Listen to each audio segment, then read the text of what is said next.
Hi hello welcome to my style cooking and vlogs channel. ఈరోజు recipe వచ్చేసి simple and easy నాటుకోడి curry. ముందుగా stove on చేసి ఒక వెడల్పాటి ప్యాన్ పెట్టి అందులో 2 పెద్ద స్పూన్ల ఆయిల్ వేసి అందులో 3 లవంగాలు, 3 యాలకులు, 1 ఇంచు దాల్చిన చెక్క, 2 బిర్యానీ ఆకులు వేసి కట్ చేసిన 2 ఉల్లిగడ్డల ముక్కలు వేసి కలుపుకోవాలి. తరువాత ఆనియన్స్ బ్రౌన్ కలర్ వచ్చిన తర్వాత 2 స్పూన్ల అల్లం వెల్లుల్లి పేస్ట్ వేసి కలపాలి.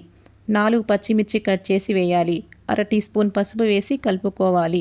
తరువాత నీట్గా వాష్ చేసిన 1 కిలో నాటుకోడి చికెన్ పీసెస్ని వేసుకొని బాగా కలపాలి.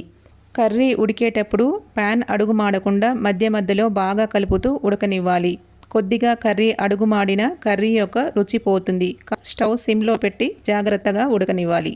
తర్వాత 1 స్పూన్ ఉప్పు వేసి మూత పెట్టి 10 నిమిషాలు ఉడకనివ్వాలి.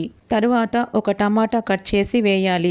టమాటా కాసేపు ఉడికిన తర్వాత 2 స్పూన్ల కారం వేసి కలిపి కాసేపు ఫ్రై చేయాలి. ఉప్పు కారం మీరు మీ రుచికి తగినంతగా వేయవచ్చు. తరువాత చికెన్ ఉడకటానికి తగినంత వాటర్ వేసి కలిపి మూత పెట్టి ఉడకనివ్వాలి. 10 నిమిషాల తర్వాత మూత తీసి చికెన్ ఉడికిందో లేదో చెక్ చేయాలి.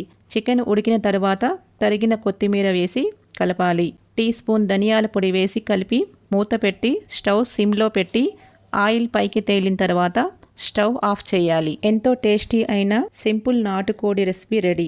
ఒకవేళ మీకు ఎక్కువ గ్రేవీతో మసాలా నాటుకోడి కావాలంటే మరో వీడియోలో చూపిస్తాము. మా స్టైల్లో ఈ రెసిపీ మీకు నచ్చితే మా ఛానల్ని like, share, comment and subscribe చేయండి. Thank you for watching.